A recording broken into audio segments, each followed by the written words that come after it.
Welcome to this tutorial presented by oraclecoach.com. This is Claire Rajan, and in this video segment I'll explain how data manipulation language statements are written in a PLSQL block. The most common data manipulation language statements are insert, update, and delete. I'll also show you how to write transaction control language statements, commit and rollback. I have SQL Star Plus open and I'm connected as the user HR. To make this tutorial simple, I'll create a table called T1 consisting of 3 columns.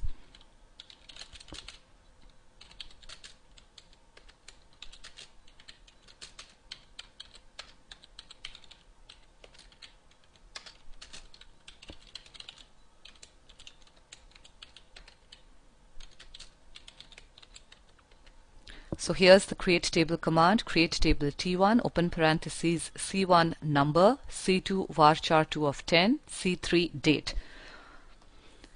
I'm now going to write a PLSQL block that is going to add a number of rows into the table. I'm going to edit a file. I have EDA. It tells me that the file is not found. Do I want to create it? I'm going to say yes. Now, in order for the font to be a little bit larger, I'm going to increase it to size 16. This is not something you need to do, but I've come across a number of comments telling me that the font size is a little bit small on my video, so I've increased it to size 16. Now, inside the editor, in a file called A, I'm going to write a PLSQL block which has a declaration section, which would mean I'm declaring some variables.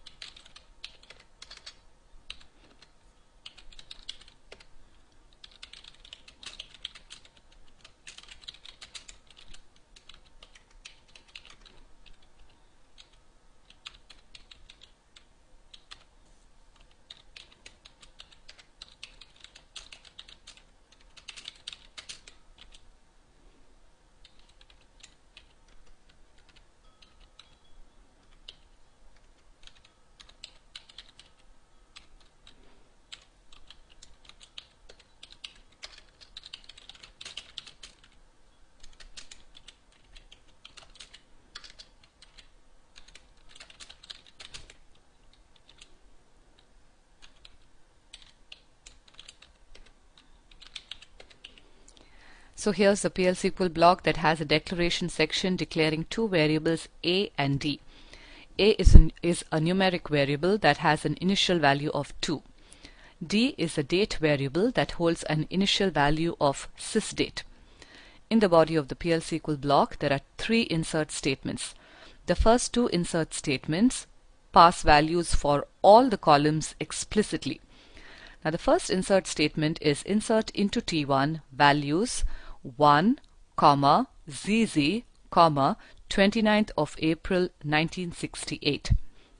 The second insert statement is insert into T1 values open parentheses.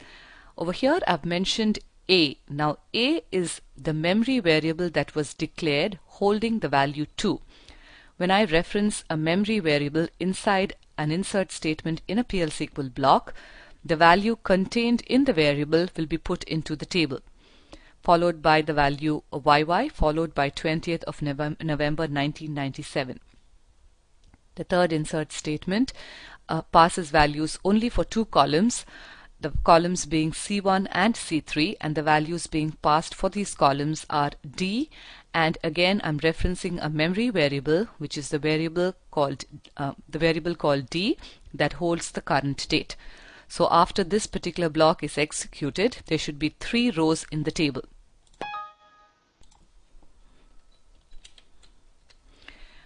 I've got a PLSQL procedure successfully completed. Let's have a look at the data in the table.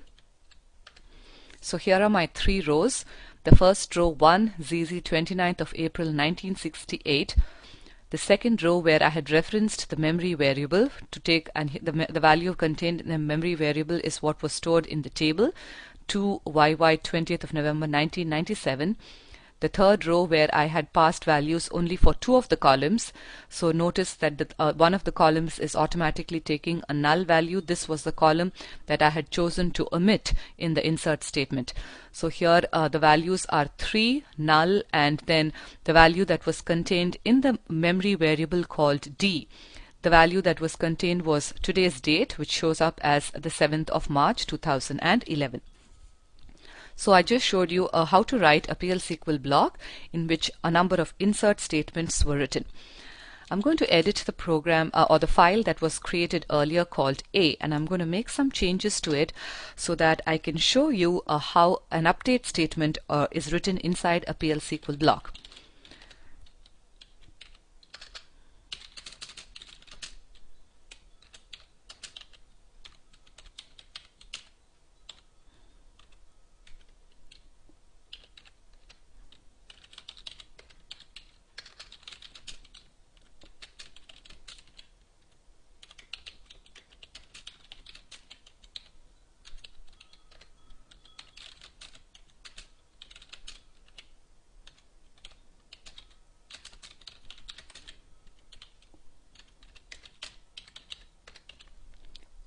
Here in this PLSQL block, I'm declaring a variable called ND, which is of date type, set to an initial value of the 2nd of Feb 1972.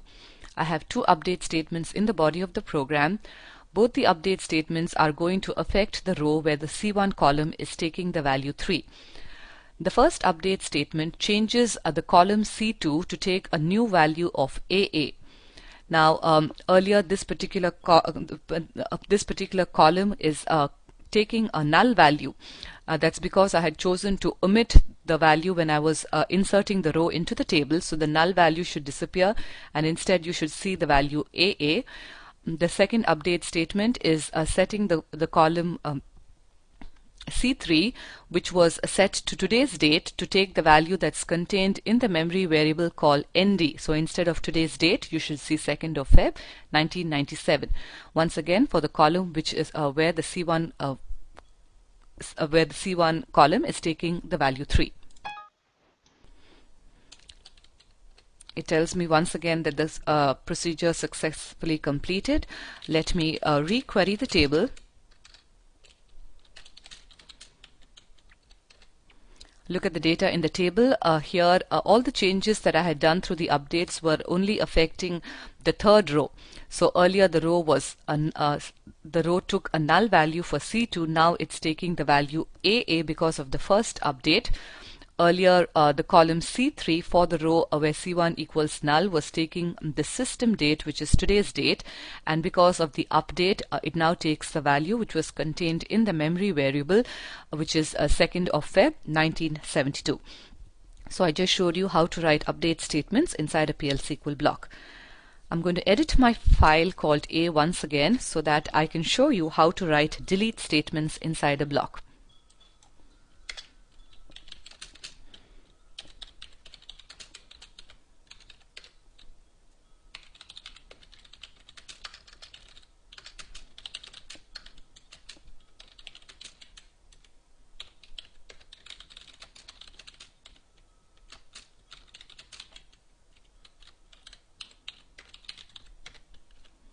So here is a declaration section declaring a variable called RM that is of number type, taking an initial value of 3.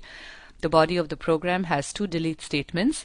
The first delete statement is affecting the row where C1 is taking the value 2.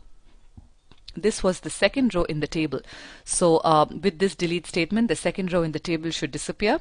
Then you have a delete statement where I'm referencing C1 equal to RM.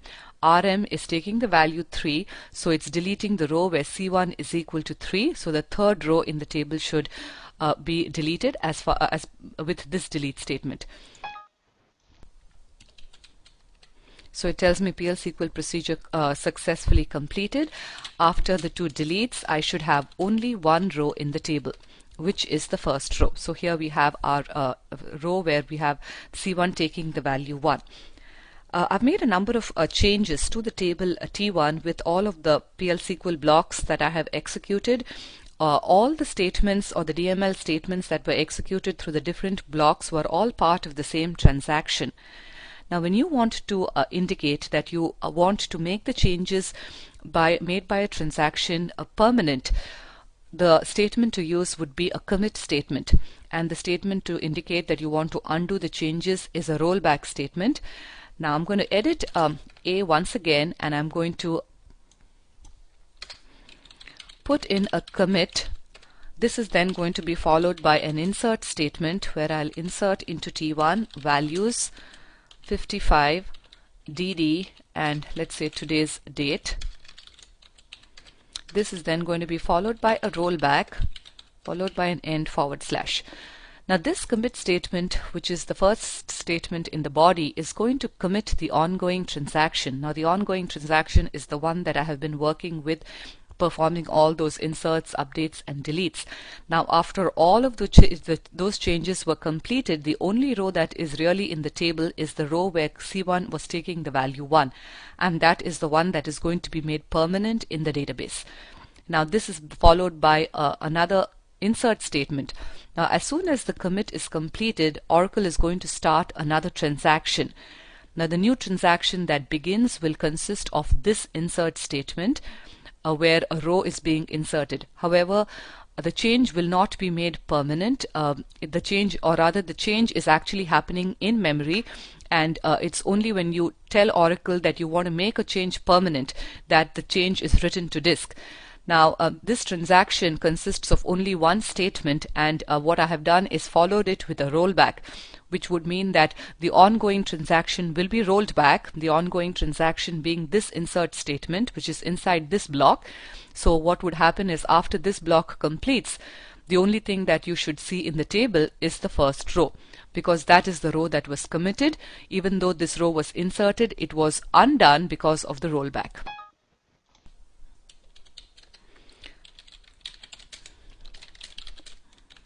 So here is the row where the column C1 was taking the value 1.